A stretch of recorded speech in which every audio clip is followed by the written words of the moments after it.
DAW Nation, today we're going to learn how to take this sound and we're going to learn how to make it into this sound. Because apparently that's possible. But I swear to you that I'm not going to teach you. Au5's going to teach you. Let's go. And then this sound right here, let me bypass all the stuff that's going on here. That's actually the sound. That's not the original sound. Set it to texture mode, set the grain size really small, and then just transposed it so it sounds almost like a... It's definitely a zipper. I don't think I started out with it sounding like that before I started processing. A lot of times I'll throw the sound in, start processing, and then I'll change something earlier in the processing chain. And that's kind of how I sculpt my stuff.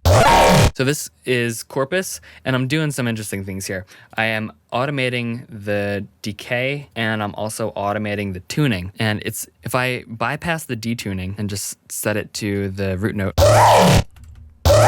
it just sounds like Corpus on a zipper. I noticed that when you do some really intense detuning, like, cause I'm pitching this tuning up and then back down,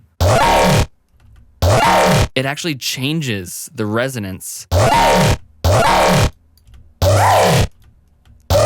It's not gritty enough. It needs to have like a bitiness to it. I know what note this is. This is a D, and I need to make it grittier without adding distortion because I don't want it noisier.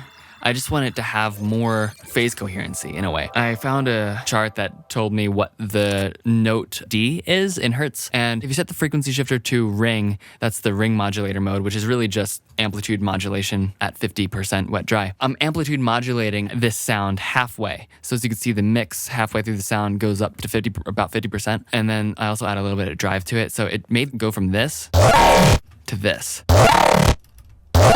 You can hear that there's definitely like hard amplitude modulation going on. And that's because you tune it to the frequency of the note of the bass that you want to amplitude modulate. And that's just a really easy way to do that. Top it off with the disperser to make the top end a little bit juicier. EQ8, this is where the filter modulation's coming in. This first half you can't even hear, but this next part. Yeah, you can't even hear the first half. It's really just that crunchy end. Mid-side OTT, glue compressor. This is a small snippet from Au5's Awaken walkthrough over on his YouTube channel. So if you want to check that out, there is a link in the description. And also, there is a free download link to the Awaken mini sample pack. That's right, you can actually have the sounds that are inside of Awaken. Link in the description. Go click it right now.